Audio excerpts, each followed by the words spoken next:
तुम्ही काय करणार मागे?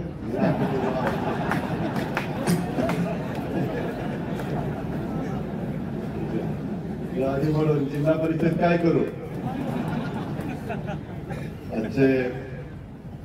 ज्यांच्यावर आता अलीकडेच महाराष्ट्राच्या शेतकऱ्यांची कृषी विभागाची जबाबदारी ज्यांच्यावर आता अलीकडे सोपवली ते आपल्या सगळ्यांचे सहकारी इंदापूरचे सुपुत्र दत्ताभाऊ भरणे, जिल्हाध्यक्ष प्रदीप गारटकरजी,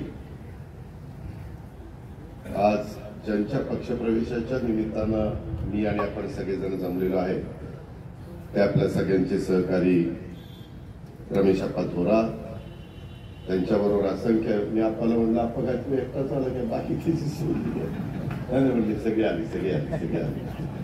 तर त्यांच्याबरोबर आलेले असंख्य कार्यकर्ते, आपणच्या बरोबर कोण कोण आला हातवर करा बरं. बरं आहे.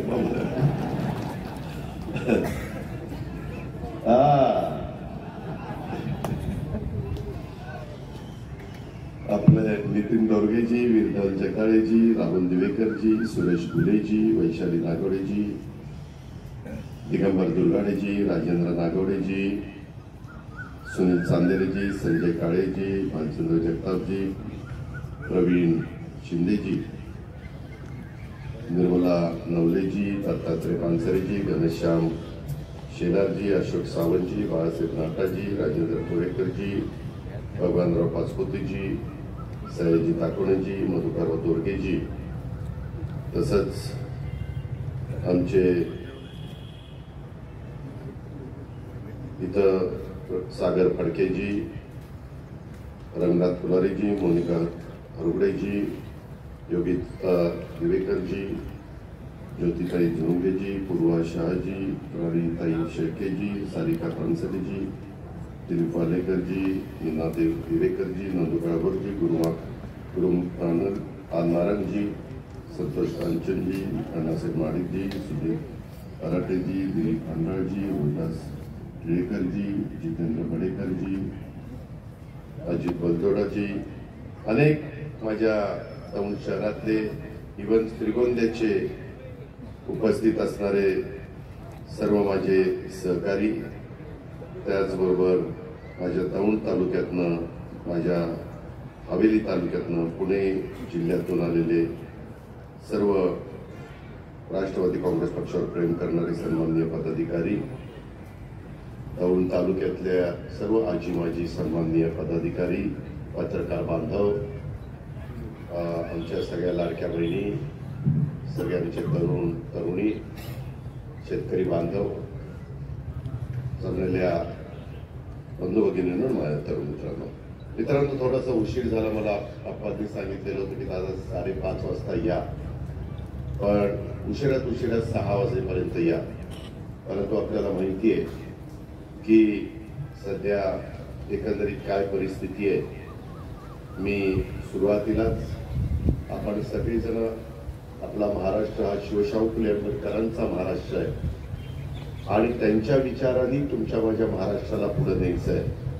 आणि हे सगळं काम करत असताना त्याच्यामध्ये राजमाता पुण्यश्लोक अहिल्यादेवी होळकर असतील, क्रांतीज्योती सावित्रीबाई फुले असतील, किंवा स्वराज्य जननी जिजाऊ माँसाहेब असतील, स्वराज्य रक्षक छत्रपती संभाजी महाराज असतील, शिवशाहू फुले आंबेडकरांचं मी सुरुवातीलाच नाव घेतलेलं, तसंच आपले मौलाना आझाद असतील, आणि खऱ्या अर्थाने आज ज्या लोकशाही साहित्यरत्न अण्णाभाऊ साठेंची जयंती आहे, मी या सर्व महामानवांना अभिवादन करतो. आज देशाचे थोर सुपुत्र लोकमान्य टिळकांची पुण्यतिथी आहे, त्यांच्याही स्मृतीला वंदन करतो, त्यांनाही अभिवादन करतो, आणि तसंच अण्णाभाऊ साठेंच्या पण स्मृतीला अभिवादन करतो आणि माझ्या भाषणाची सुरुवात करतो. मित्रांनो, आधुनिक महाराष्ट्राचे शिल्पकार म्हणून स्वर्गीय यशवंतराव चव्हाण साहेबांची नव महाराष्ट्राचा पाया त्यांनी रचला. त्यावेळेस आम्ही लहान होतो. 1 मे 1960ला बऱ्याच जणांच्या जन्म पण झाले नसतील, आणि त्या काळामध्ये मी तर 1 वर्षाचा पण नव्हतो. त्यावेळेस चव्हाण साहेबांनी सुसंस्कृत महाराष्ट्र कसा असला पाहिजे, गरजेचं राजकारण कसं केलं पाहिजे, महाराष्ट्रातल्या सांध्यापासून बांध्यापर्यंत असणाऱ्या माझ्या समाजाला, सर्व घटकाला पुढं कसं घेऊन गेलं पाहिजे, राज्यामध्ये पायाभूत सुविधा कशा उभ्या केल्या पाहिजे, तुमचा माझा महाराष्ट्र सांस्कृतिक दृष्ट्या देखील समृद्ध कसा झाला पाहिजे आणि महाराष्ट्राच्या राजकारणाला हे सगळं करत असताना सुसंस्कृत चेहरा देखील कसा देता आला पाहिजे, हे आदरणीय चव्हाण साहेबांनी आपल्याला शिकवलं आणि त्याच चव्हाण साहेबांचा विचार आणि त्यांचा वारसा घेऊन आम्ही सगळेजण राष्ट्रवादी काँग्रेस पक्षामध्ये काम करतोय। त्याच्यामध्ये सर्व धर्म समभाव, सेक्युलर विचारधारा, आपल्या महाराष्ट्राला आपल्या देशाला पुढे न्यायचं म्हटलं तर 18 पगड जाती 12 बलुतेदारांना बरोबर घेऊन आपल्याला पुढे जावं लागेल। कुठेही जातीय सलोखा हा बिघडता कामा नये, अशा प्रकारे आपल्याला वागावं लागेल। कुठं कुणाच्या मनामध्ये वेगळ्या प्रकारची भावना निर्माण झाली तर त्याला 4 गोष्टी समजून सांगण्याचं काम हे देखील आपल्याला त्या निमित्तानं करावं लागेल आणि विचारांचा, विकास कामांचा, सुसंस्कृत राजकारणाचा वारसा हा तुम्हाला मला आपल्याला सगळ्यांना पुढे न्यायचा आहे। राष्ट्रवादी काँग्रेस पक्ष सुरुवातीपासून 10 जून 1999 आदरणीय पवार साहेबांनी, त्याच्यामध्ये संग्रामजींनी, तारिक अनवरजींनी, त्याच्यामध्ये प्रफुल्ल पाटील असतील, भुजबळ साहेब असतील, पदमसिंह पाटील असतील, विजयसिंह मोहिते पाटील असतील, मधुकरराव पिचड असतील, अशा अनेक मान्यवरांनी त्याच्यामध्ये राष्ट्रवादीची स्थापना केली।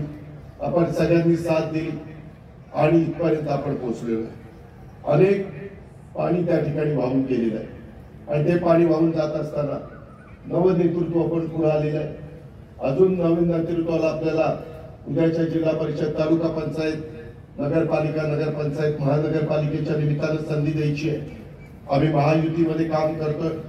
हे सगळं काम करत असताना आम्ही जरी वेगवेगळ्या पक्षामध्ये काम करत असलो तरी साधारण आमचे विचार, आमची मतं ही साधारण सारखी आहे आणि त्याच्यामुळं मी नेहमी महाराष्ट्राला सांगत असतो, आपल्या जिल्ह्याला सांगत असतो, माझ्या राजकीय जीवनाची सुरुवात जरी माझ्या ढेकळवाडीच्या विकास सोसायटीच्या पंच कमिटीतला पंच म्हणून झालेली असली आणि नंतर छत्रपती कारखान्याचा डायरेक्टर म्हणून झालेली असली तरी मला त्याच्यामध्ये स्वर्गीय राजेंद्र कुमार घोलप असतील, माननीय रमेश अप्पा थोरात असतील, स्वर्गीय सुभाष अण्णा कुल असतील, त्या सगळ्या मान्यवरांनी सांगितलं की अजित, तुम्ही बारामतीमध्ये काम करताय, तिथं तालुक्यापुरतं काम करायच्या ऐवजी तुम्ही जिल्हा बँकेत या, जिल्हा बँकेत तुम्ही काम करायला लागला तर जिल्हा त्या ठिकाणी तुम्हाला ओळख होईल, तिथली कामं करता येईल,